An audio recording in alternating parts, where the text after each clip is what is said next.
सोचिए, कैलेंडर की कोई एक तारीख, बस एक दिन, पर क्या हो अगर वही एक दिन सदियों की कहानियों का गवाह बन जाए? मतलब एक ही तारीख में किसी देश की पूरी यात्रा सिमट जाए। चलिए आज ना इतिहास की किताब का यही 6 मार्च वाला पन्ना पलट कर देखते। ये तारीख ये सिर्फ कैलेंडर का एक नंबर नहीं है। इसे ऐसे समझिए कि ये एक ऐसा पॉइंट है जहां इतिहास की कई अलग अलग नदियां आकर मिलती हैं और हमें भारत की कहानी को देखने का एक बिल्कुल नया, एक अनोखा नजरिया देती हैं। तो कहानी की शुरुआत करते हैं उस दौर से जब हिंदुस्तान में बड़े बड़े साम्राज्यों की नींव रखी जा रही थी, उनकी किस्मत का फैसला हो रहा था। तो देखिए, साल था 1508 और तारीख 6 मार्च। इसी दिन मुगल साम्राज्य के दूसरे बादशाह हुमायूं का जन्म हुआ था।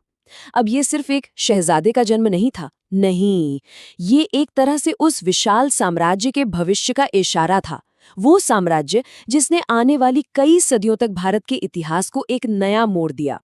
अब कहानी में एक बहुत बड़ा जंप लेते हैं, सीधा 250 साल से भी ज्यादा आगे।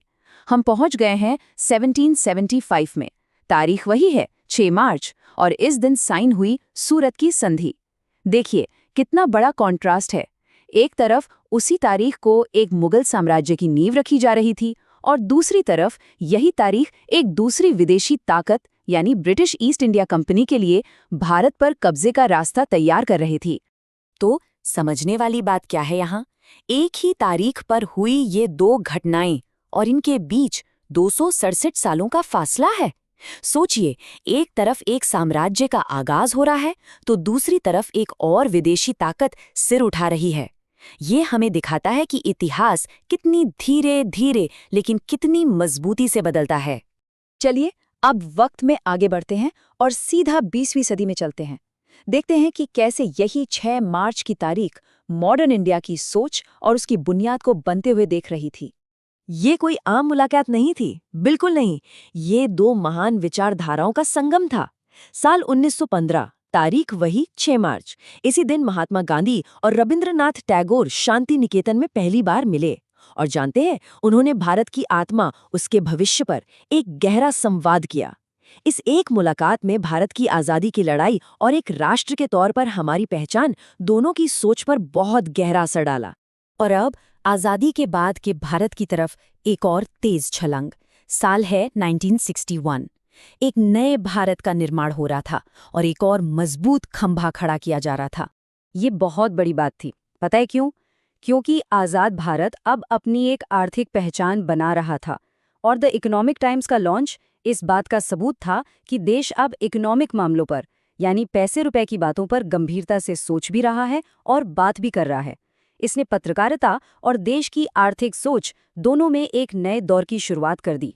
चलिए अब आते हैं हाल फिलहाल के इतिहास में, और यहाँ आकर 6 मार्च के दिन घटनाओं की रफ्तार और भी तेज हो जाती है। ऐसी घटनाएं जो जिंदगी के लगभग हर पहलू को छूती हैं। जरा इस लिस्ट की डाइवर्सिटी देखिए। 1990 में भारत हॉकी में इंदिरा गांधी गोल्ड कप जीतता है। फिर 1998 में हिमाचल प्रदेश में एक नई सरकार बनती है। थोड़ा और आगे बढ़े तो 2009 में दशकों तक देश की सेवा करने के बाद MiG-23 फाइटर जेट अपनी आखिरी उड़ान भरता है। और 2018 तक आते आते तो देखिए, एक ही दिन में मेघालय में एक नए मुख्यमंत्री शपथ ले रहे हैं और दूसरी तरफ एक नया सरकारी मोबाइल ऐप भी लॉन्च हो रहा है। ये दिखाता है कि आज का भारत कितना डायनामिक है, कितना मल्टी डायमेंशनल है, जहां पॉलिटिक्स, स्पोर्ट्स, टेक्नोलॉजी सब कुछ एक साथ एक ही रफ्तार से आगे बढ़ रहा है। तो इन सारी घटनाओं को एक धागे में पिरोकर देखें तो क्या तस्वीर उभरते हैं? चलिए इसकी विरासत पे, इसकी लेगेसी पर एक नज़र डालते हैं। और यही तो सबसे कमाल की बात है कि कैसे सिर्फ एक तारीख भारत के पूरे सफर का एक छोटा सा मॉडल बन जाती है। एक बादशाह के जन्म से लेकर एक ऐप के लॉन्च तक, साम्राज्यों के दौर से निकलकर एक हाईटेक, डायनामिक, मॉडर्न देश बनने तक का सफर, सब कुछ इस 6 मार्च के पन्नों में दर्ज है। और ये पूरी कहानी हमें एक बहुत ही दिलचस्प सवाल के साथ छोड़ जाती है। आज जो कुछ भी हो रहा है वो आने वाले कल का इतिहास है। तो जरा सोचिए, आज से 100 साल बाद जब लोग 6 मार्च का दिन पलटकर देखेंगे तो वो हमारे दौर की किस घटना, किस उपलब्धि के लिए इस दिन को याद करेंगे?